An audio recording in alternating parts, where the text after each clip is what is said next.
Ya.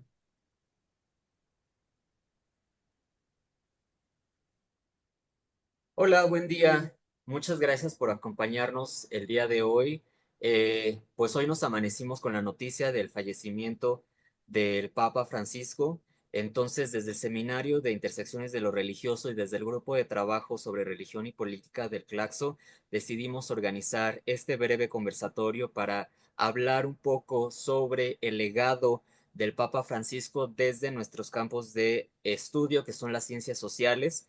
Entonces, pues quisiéramos compartir desde nuestras perspectivas, desde nuestras investigaciones y desde nuestras disciplinas un poco sobre nuestras opiniones y perspectivas de lo que fue el legado del Papa Francisco I. Me gustaría comenzar dándole la palabra a David Vilchis para que nos explique un poco sobre el impacto que tuvo el Papa Francisco en cuanto a sus discursos, en cuanto a sus posicionamientos, en cuanto a temas ecológicos. Entonces, David, te damos la palabra. Muchísimas gracias, Manuel. Sin duda, el fallecimiento del Papa Francisco, eh, pues siembra justamente ahora el mundo del catolicismo. La figura del Papa Francisco ha sido o fue totalmente polémica.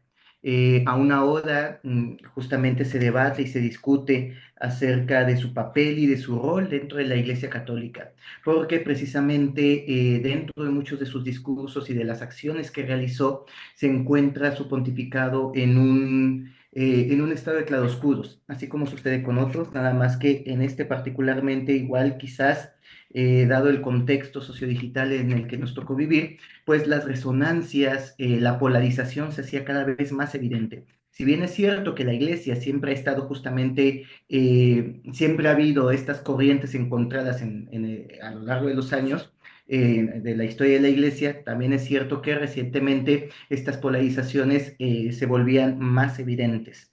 Y uno de los temas en los que justamente el Papa Francisco fue sumamente polémico fue en los temas tanto de la ecología como de la economía. Justamente con una de las primeras exhortaciones de los primeros documentos públicos del Papa Francisco fue justamente Evangelii Gaudium. En Evangelii Gaudium, además, se puede decir que ahí se concentra gran parte del programa que desarrollaría a lo largo de su pontificado, y hay dos temas que, si bien no son nuevos dentro de la doctrina social de la Iglesia, sí se retomaron con nuevos bríos en el catolicismo, que es justamente la cuestión de el cuidado socioambiental con la ecología integral y la cuestión de una crítica severa hacia el capitalismo y el liberalismo con nuevas propuestas económicas. Cabe mencionar que ambas propuestas no son nuevas. La Iglesia, justamente desde que surge la doctrina social de la Iglesia con la publicación de la Rerum Novadum, critica justamente al capitalismo. La crítica, aunque muchas veces siempre recordamos la crítica al comunismo, siempre estuvo presente la crítica al capitalismo. Entonces, esta crítica al capitalismo ha sido una constante a lo largo de la doctrina social de la Iglesia, desde la publicación de la Rerum Novarum hasta el Papa Francisco. Sin embargo, y a pesar de que los papas anteriores habían tocado justamente el tema, incluso dedicado a encíclicas, como la famosa Populum Progressio de Pablo VI, el Papa Francisco justamente lo retoma y además pues comienza a volverse incómodo en sectores que pues tradicionalmente habían sido o se consideraban como que fuertemente católicos, ¿no? Por ejemplo, con la publicación de la encíclica en Estados Unidos hubo un debate muy fuerte sobre si era posible ser al mismo tiempo católico y capitalista liberal. La respuesta del episcopado mexicano perdón, del episcopado norteamericano fue muy amplia. Hubo desde quienes dijeron, no, pues es que es imposible, justamente es imposible ser al mismo tiempo católico y defender un sistema que es desigual e injusto desde su raíz, y había otros que lo tomaban con cuestiones más matizadas que dependía al fin y al cabo de la conciencia de la persona. Pero esto solamente como propone un ejemplo dentro del lado económico. Y dentro del lado ecológico, la situación también se repitió. Aquí sí se puede decir que el Papa Francisco puso más énfasis respecto a los antecesores, porque la cuestión ecológica, si bien había estado presente dentro de las reflexiones de la doctrina social de la Iglesia, siempre había estado presente de una forma marginal. con algunas menciones de los pontífices anteriores. El Papa Francisco es quien le da una centralidad que nunca antes se había visto. Insisto, no es realmente nueva porque, por un lado, ya el tema se había tocado de manera parcial y marginal con los pontífices anteriores, y además el Papa Francisco retoma toda esta reflexión sobre el desarrollo humano integral y lo amplía hacia la reflexión de la casa común. Sin embargo, en eso también vemos pues justamente algunos de los puntos que más se le criticaron. Por un lado, la clara influencia de las teologías de la liberación. Por ejemplo, el mismo concepto de ecología integral fue acuñado por Leonardo Boff, y gran parte de la discusión que se retoma en la encíclica ya era una discusión que había estado presente en las teologías de la liberación, aunque no son citados en la encíclica.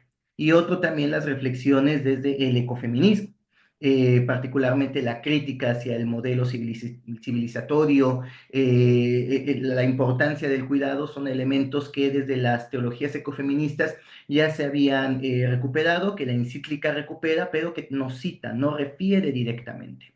En este sentido, pues también se ha señalado, ¿no? Justo que al final, esta dificultad del Papa Francisco de proponer nuevos temas, o de reinterpretar o de recolocar nuevos temas dentro de la estructura de la iglesia, lo cual pues constreñía bastante pues, los avances, por así decirlo, que se hubieran podido tener, ¿no? Entonces, en este sentido, respecto de la cuestión ecológica y económica, por un lado, retoma de tradiciones que ya existían dentro de la doctrina social de la Iglesia, también de movimientos laicales. Por ejemplo, en América Latina, gran parte justamente de los movimientos laicales son en defensa del territorio. Retoma justamente estas tradiciones y les da un impulso justamente, un impulso central, no marginal, sino un impulso central desde el pontificado, desde Roma. Lo cual pues pone justamente sobre la mesa y vuelve a la Iglesia, al Papa Francisco, como un interlocutor en estos temas que contemporáneamente nos interesan y nos importan muchísimo, que es el cuidado del medio ambiente y la cuestión del sistema económico, que es injusto y que es desigual. Muchas gracias, David. Como comentas, creo que fue un papa que hablaba de muchos temas que actualmente están en controversia, de muchos temas que aluden a las problemáticas sociales y ambientales contemporáneas, ¿no? Entonces creo que el legado de cualquier papado es justamente tratar de liderar una iglesia y además de tratar de dialogar y de adaptar o resistir ante las problemáticas sociales contemporáneas, ¿no? Y entonces creo que justamente el Papa Francisco, por una parte, abordó estas cuestiones de la economía y de la ecología que se ganó el respeto de cierto público, pero también las críticas de cierto otro público. Y creo que otro tema eh, interesante que se puede abordar desde su legado es la cuestión del género. Eh, Me gustaría ahora cederle la palabra a Susana Salazar para que nos comparta un poco sobre el papel de la mujer durante el papado de Francisco. Entonces, Susana, te cedemos la palabra. Sí, muchas gracias. Pues es interesante porque a la vista del mundo, la Iglesia tiene una deuda histórica con las mujeres y esto pues se ha visto durante todo el pontificado y mucho más con el ascenso de varios grupos feministas pues en el mundo occidental. Sin embargo, bueno, hay opiniones encontradas sobre si el Papa realmente hizo lo suficiente en el tema de las mujeres, y yo diría que hay que ubicar sus posturas en torno al rol del género femenino en más bien un contexto más amplio que es justo su teología sinodal, ¿no? La postura de la sinodalidad es regresar pues al Concilio Vaticano II y a la propuesta de la Iglesia como pueblo de Dios, en donde cada uno y cada una tiene un papel fundamental, en donde también se hace una crítica al clericalismo de la institución y pretende bajar como el control, de alguna manera, el dominio, los organismos de decisión hacia, pues, otros espacios de la iglesia, en primer lugar religiosos y religiosas, después laicos y laicas, ¿no? En general, pues a todos los miembros de la iglesia. Y pues en ello evidentemente que pues más de la mitad de la institución pues está conformada por mujeres y ha tocado también que se abran estos espacios para las mujeres. Pero creo que es importante como tener la claridad de que no hubo en realidad una eh, reflexión como desde una perspectiva de género o desde una crítica que recuperara realmente las teologías feministas, por ejemplo, sino que es más bien parte de todo este proceso de apertura hacia pues hacia la sinodalidad, hacia un espacio que pues podríamos llamarlo desde otra perspectiva, sea un poco más democrático. Y en ese sentido que se han dado pasos muy importantes, sobre todo pensando en cómo las mujeres empiezan a tener lugar en los espacios de toma de decisiones, estos cargos que han asumido algunas mujeres, el caso como muy ejemplar de Natalie Becart como secretaria del sínodo, la posibilidad justo en el sínodo de la sinodalidad de que las mujeres pudieran también votar, algunas mujeres, y bueno, son cosas que pues evidentemente rompen totalmente con la tradición anterior de la iglesia y que bueno, empieza a dar luz también de las posibilidades de, pues para las mujeres, también el reciente, muy reciente nombramiento de Rafaela Petrini como secretaria de Estado, que también es esa posibilidad que dentro de la iglesia las mujeres tomen lugares de poder, incluso pues en este sentido como de poder político.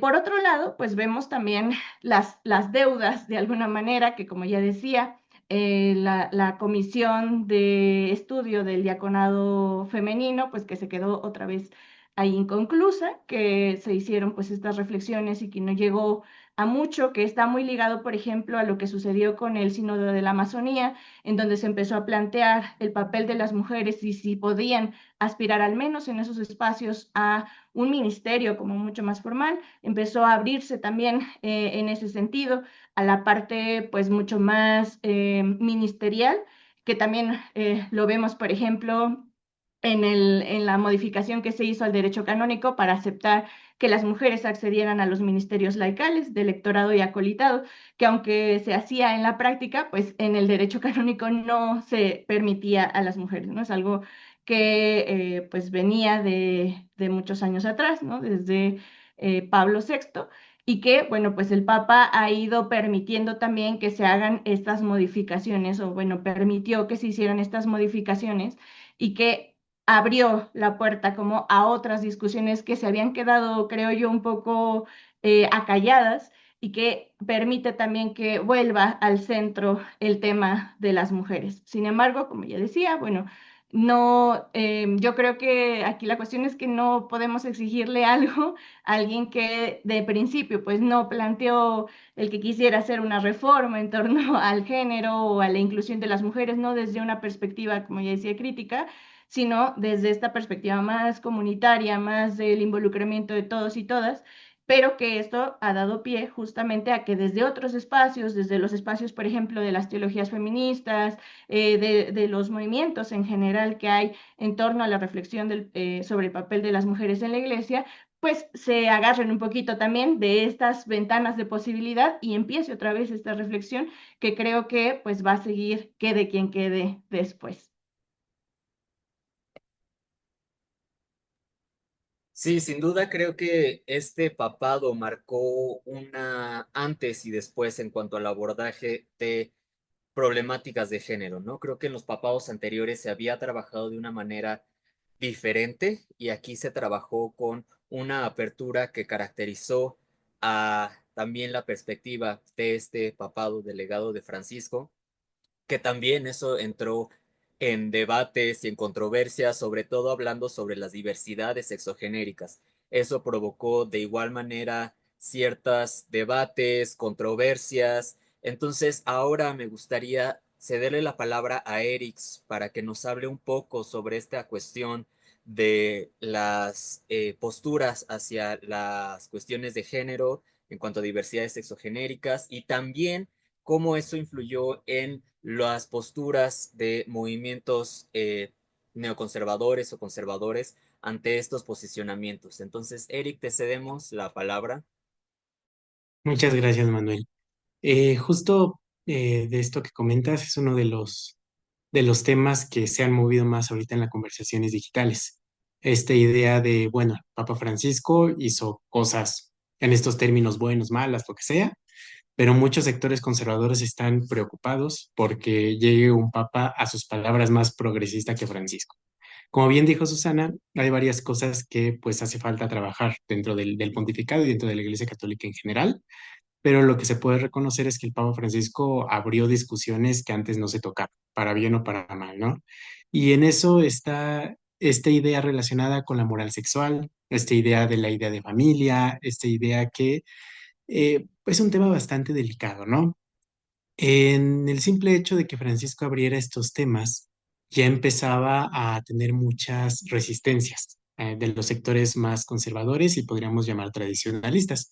Mucho en esta idea de que no se tendrían que poner sobre tela de juicio no solamente el papel de las mujeres en la iglesia, sino la cuestión de las diversidades sexogenéricas, la construcción de la familia, la educación sexual y otros temas que ya llevan rondando pues un siglo en nuestro mundo contemporáneo, ¿no? Entonces, en ese sentido, muchas de las reacciones que se han dado son en torno al rechazo a estas agendas que se llaman progresistas. Tiene muchos matices lo que implica eso. ¿Por qué? Porque hablamos de un concepto que se movió mucho durante el pontificado, que fue la ideología de género. Un concepto que igual no es nuevo, viene de los 90, como empezó nos diría Mónica Cornejo, empezó como una definición de la invasión feminista en la iglesia, entendidas estos como algo negativo. En ese momento, pues se ignoraba mucho de las teologías feministas que nos comentaba Susana, se ignoraba mucho de la participación de las mujeres en otro tipo de grupos, pero se acuñó ese término y fue evolucionando hasta llegar ahorita a 2025 y ponerle ideología de género a todo lo que suene un cambio en las estructuras binarias de género y en los roles tradicionales. Y entonces Francisco sí llegó a condenar en varias ocasiones a esta ideología de género, como en este entendido de que era algo muy amplio, era algo muy ambiguo. Pero ¿qué era lo que pasaba del otro lado? Que justo era la parte contradictoria, que sí mostraba cierta apertura hacia la diversidad sexogenérica, hacia los divorciados vueltos a casar, o sea, temas que en la moral tradicional más rigurosa ni siquiera se tocaría.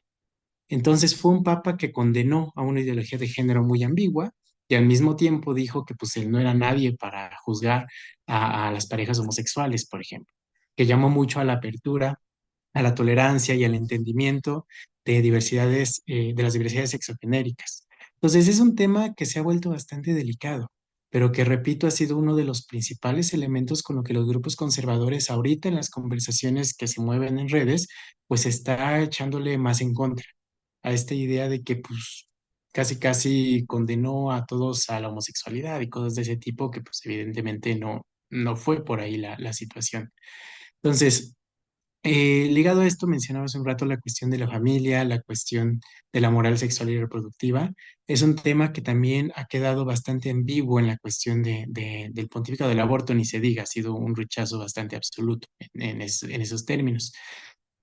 Justo en la idea de que, bueno, se defiende un modelo de familia tradicional, pero al mismo tiempo en varias declaraciones se hablaba de cierta apertura a discutir qué era lo que pasaba en casos de familias no tradicionales. Entonces es algo bastante polémico.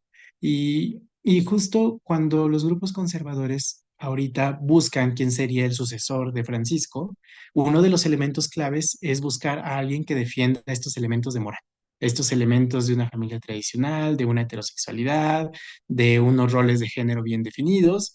Y entonces dices, bueno, ok, Francisco abrió la puerta a las discusiones, pero la abrió en dos rubros. Aquellos que pues apoyaban estos temas que se empezaban a abrir, porque repetimos, no era algo que realmente cambiara la iglesia en su fondo, pero sí lo abría la discusión, por un lado, y por otro los grupos que quieren regresar a todo aquello que marque la preservación de una moral tradicional binarista, ¿no? Entonces es algo bastante delicado que se tiene que seguir muy, muy de cerca, porque nos habla también de que se está reduciendo mucho de los temas de Francisco a una cuestión moral.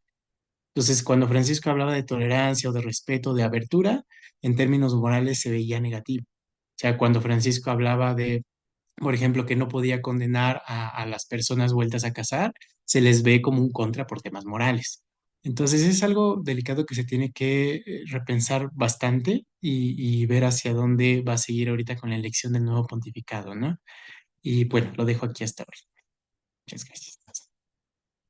Muchas gracias, Eric. Como han comentado, eh, creo que las decisiones y las posturas, eh, las publicaciones que surgieron durante el papado de Francisco, generaron un debate en redes sociales y en el público en general que creo que se magnificaron en ambas posturas, ¿no? Tanto en posturas progresistas, que a veces se podía ver al Papa como el Salvador, ¿no? Como un personaje súper progresista, mientras que de grupos conservadores se le veía como igual, ¿no? Como súper progresista, pero en sentido opuesto, como que destructor de las bases del catolicismo. Entonces creo que también abre esto el debate para cómo el público mismo reacciona ante la figura de un personaje tan importante como lo es el Papa, ¿no? Cómo lo que se dice se puede magnificar y se puede adaptar a ciertos discursos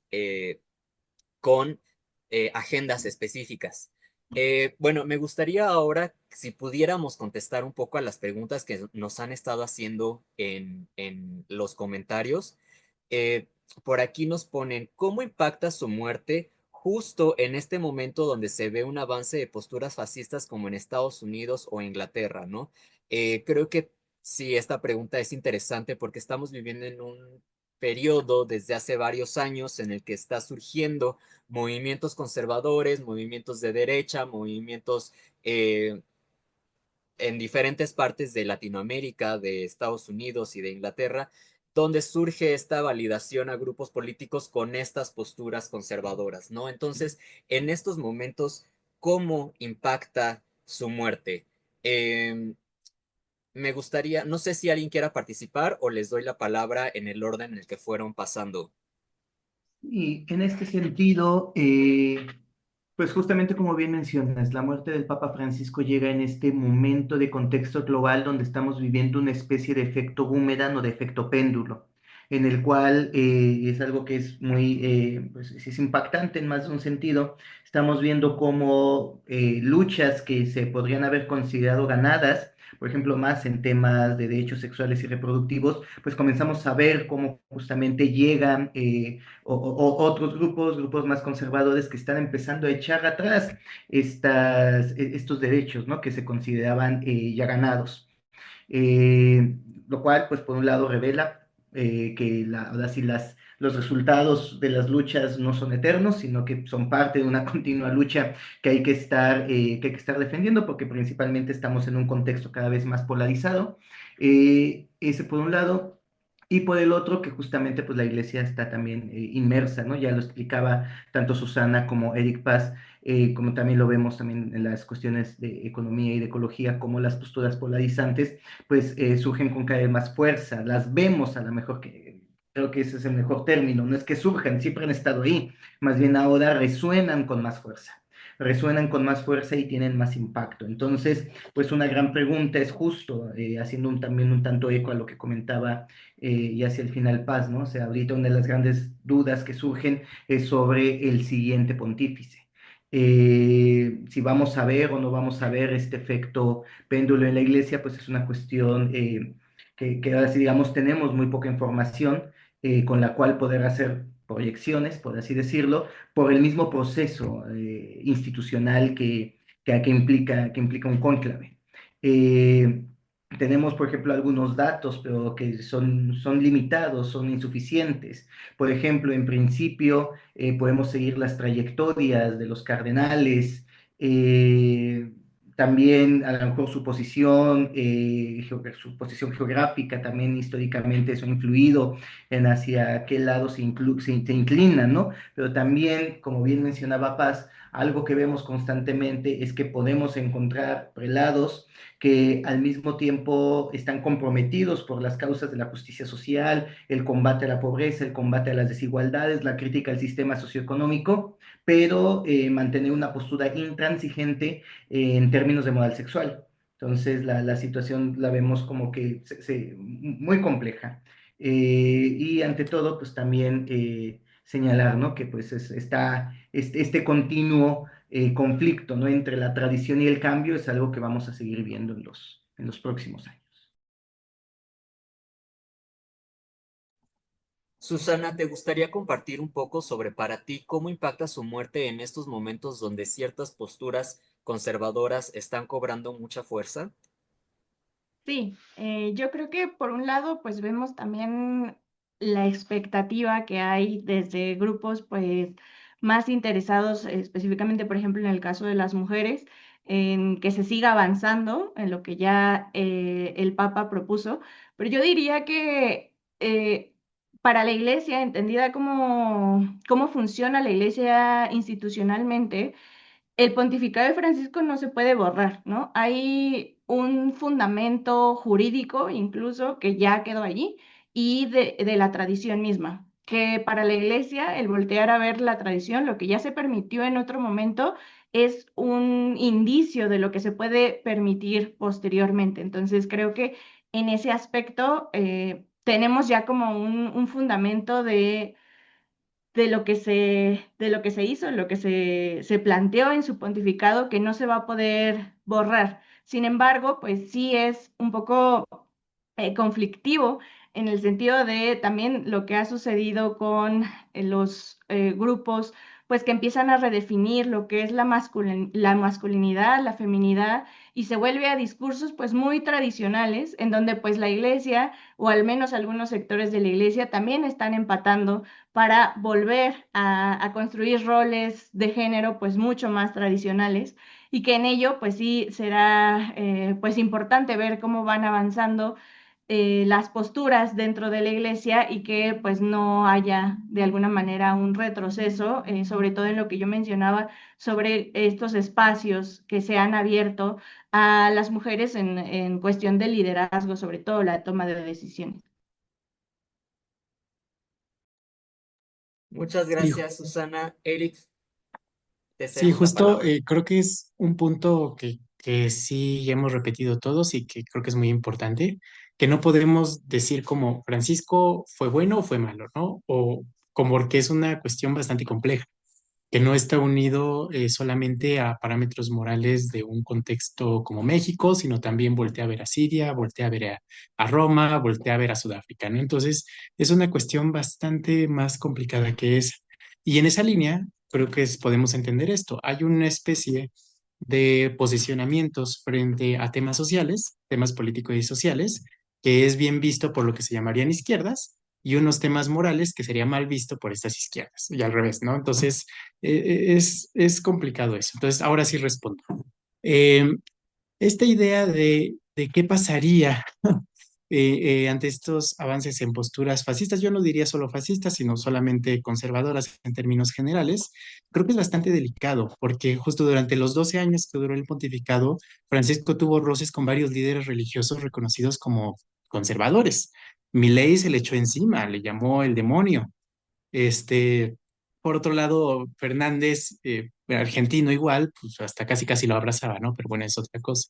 También tuvo ciertos roces con el gobierno de Andrés Manuel López Obrador, que a comparación de otros fueron mínimos estos roces, pero temas como, por ejemplo, Bukele también ha sido problemático. O, ¿cómo se llaman? Candidatos conservadores como Verástegui también se han ido en contra de Francisco. ¿Pero por qué? No por el pontificado en general, sino por esta parte moral y esta parte que decía David de la cuestión capitalista. Entonces, muchos de estos críticas que se dan de estos liderazgos fuertes, pues se dan mucho en tema moral y en tema político.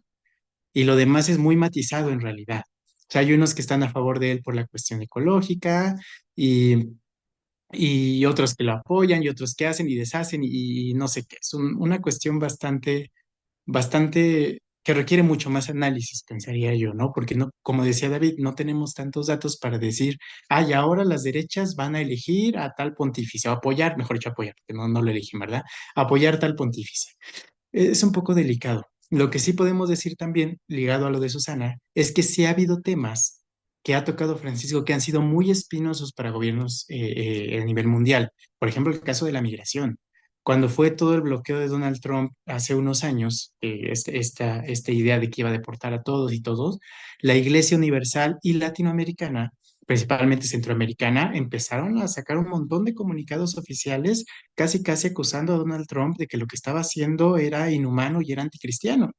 Y entonces fue un movimiento que movió albergues migrantes, que movió una serie de organizaciones, donde dices, bueno, pues puede que el tema de migración es un tema delicado para muchos liderazgos conservadores, básicamente alineados a Trump quieren prohibir toda migración, pero el Papa Francisco ya abrió una beta, ya fortaleció discursivamente a varios de las personas que trabajan con migrantes y pues difícilmente los liderazgos conservadores lo pueden ignorar. No es algo tan sencillo. Y creo que es algo también de lo que nos motivó hacer el conversatorio, es eso, ¿no? De que es una dinámica bastante espinosa de muchas vertientes que no podemos decir, ay, va a pasar esto, va a pasar el otro. Tenemos que verlo desde muchos ámbitos y por eso también agradecemos mucho las preguntas y a las personas que nos están siguiendo. Y ya me callo. Muchas gracias. Creo que justamente quisiera ahorita aprovechar para explicar de por qué la decisión desde este grupo de trabajo del Claxo y del CEMIR de hacer este conversatorio a horas del fallecimiento del Papa es justamente porque lo abordamos desde las ciencias sociales y el impacto del Papa Francisco fue muy importante no solo en la Iglesia Católica, sino en la devoción católica a nivel internacional con repercusiones en las sociedades internacionales.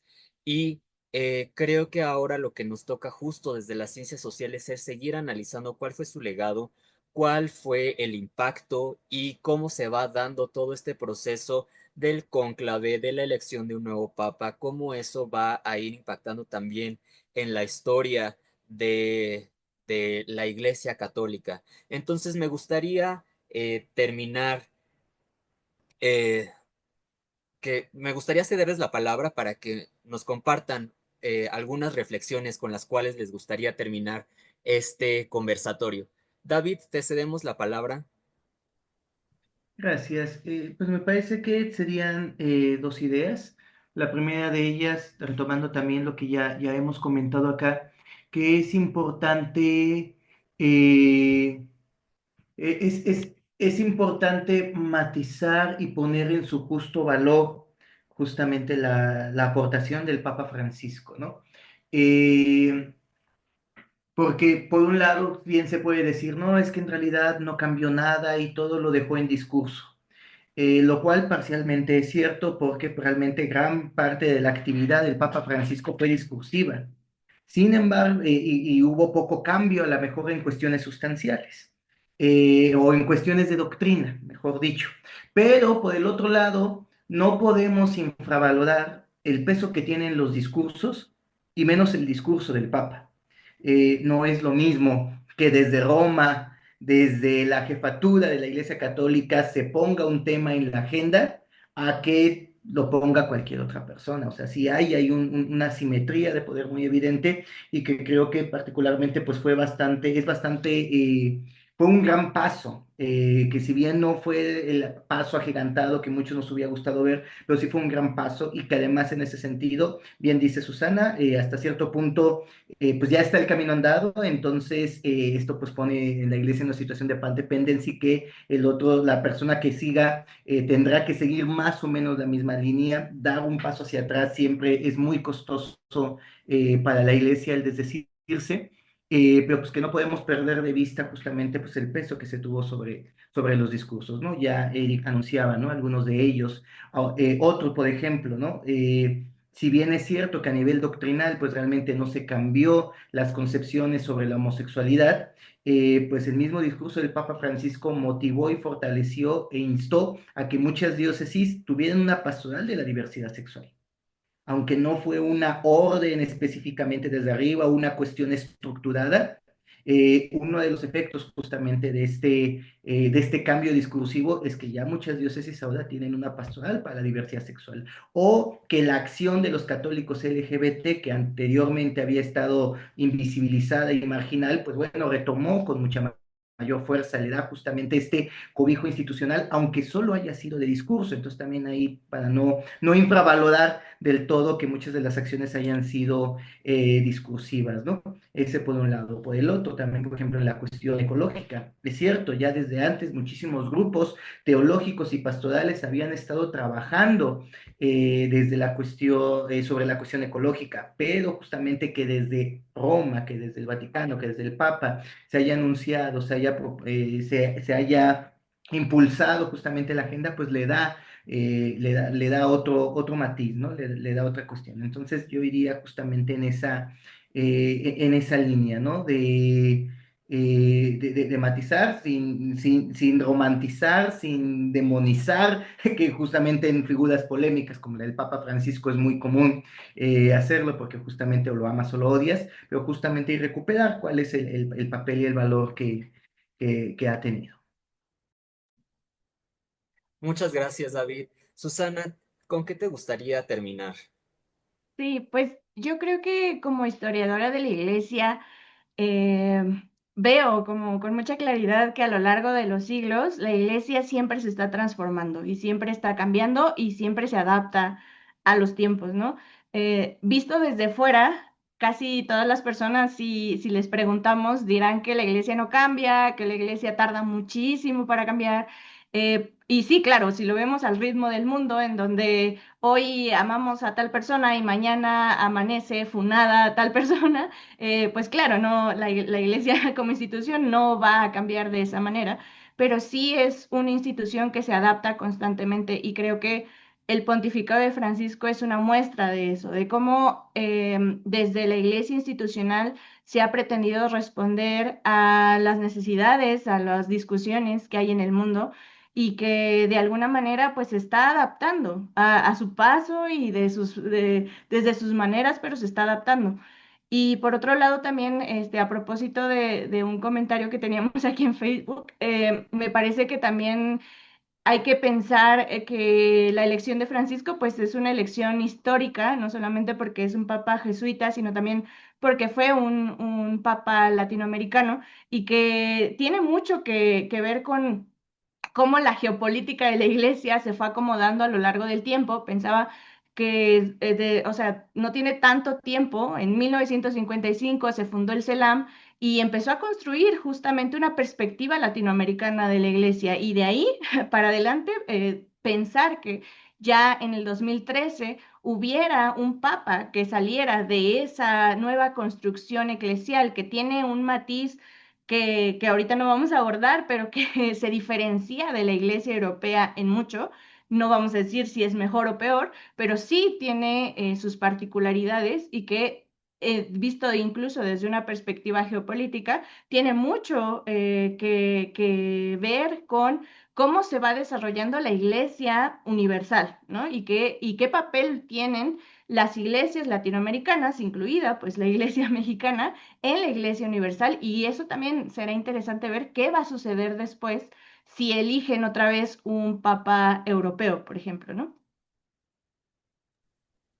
Muchas gracias, Susana. Terminamos con Eric. ¿Con qué te gustaría cerrar? Quizá un poco con una anécdota de cómo está moviéndose todo en redes, estos discursos. Justo en la mañana tuvimos un taller con los estudiantes del Rosario Castellanos sobre cómo pues estaba moviendo el tema del Papa Francisco en Twitter, en Facebook, en TikTok y todo eso. Y la verdad es que es impresionante la cantidad de matices que se están dando desde los diferentes grupos sociales y creencias y todo. No nada más es lo que comentaba de esta clásica disputa de conservadores y progres, ¿no? Que realmente esas dicotomías no nos está quedando ya adecuada para entender la realidad social contemporánea, sino que, por ejemplo, hay juventudes que ahorita están hablando no solamente sobre la muerte del Papa, sino de si tiene que ver con Semana Santa, de que haya muerto un día después, de que si tiene que ver con teorías de la conspiración, o sea, cosas que en sectores juveniles que apenas están pues, digamos, acercándose nuevamente a la iglesia, los discursos son muy distintos, son completamente diferentes. Están hablando de presentimiento, están hablando de lo que le dice su abuelito, o sea, un mundo muy diferente. Y tenemos otros casos, por ejemplo, como los liderazgos conservadores ya más de trayectoria, los liderazgos pro familia, pro vida y eso, que están, por un lado, lo que les decía, tachando al Papa de que se vaya al infierno, y por otro lado, esta idea de, bueno, ¿qué vamos a hacer ante un mundo, como dice Susana, que está cambiando, que ni siquiera entendemos para dónde está cambiando y que ni siquiera tenemos un poder de decisión en quién va a ser el próximo papa? Entonces están literalmente con quinelas. Tú ves ahí a los tweets, por ejemplo, con las caritas de los obispos que se están diciendo que pueden ser los papables, diciendo yo votaría por este, el otro, este es progre, este es comunista, este es no sé qué. Entonces vemos una incertidumbre total acerca de hacia dónde va a ir la Iglesia Católica.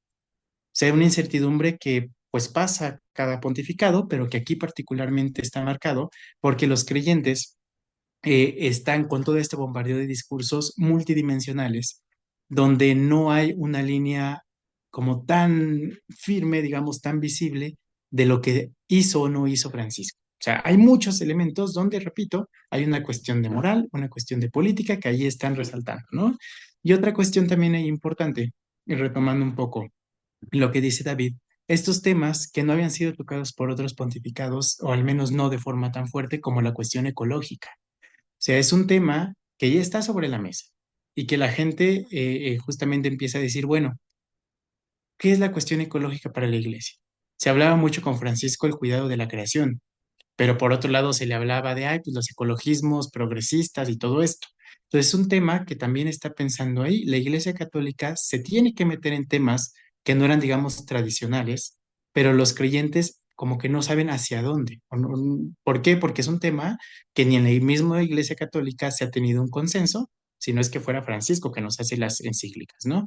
Entonces, terminar eso, o sea, la cuestión de lo que está pasando ahorita con todo lo que dejó Francisco y con lo que vendrá después, que nadie sabemos exactamente qué es lo que va a pasar, es un tema que se está discutiendo un montón, que hay mucha ambigüedad, que hay mucho temas que no sabemos por dónde cerrarlo, que si va a ir para acá, va a ir para acá, va a ir para allá, y entonces sí tenemos que seguir de cerca muchos de los temas y las discusiones que están pasando, ¿no?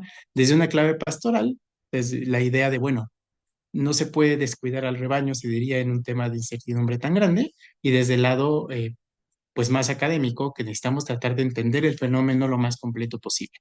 Porque digo, no nada más es la muerte de un líder religioso, como decía David, es la muerte de una persona que durante 12 años tuvo la batuta en muchas discusiones y que no podemos decir, ah, ya, se murió, lo que sigue. Es bastante complicado, ¿no? Y pues creo que ahí cierro. Es muy interesante todo lo que nos han comentado. Les agradezco bastante su tiempo, su disposición para que nos compartan sus análisis, sobre todo desde sus campos de estudio, ¿no? Sobre la historia de la iglesia, desde la sociología, desde las ciencias políticas. Entonces les agradezco muchísimo.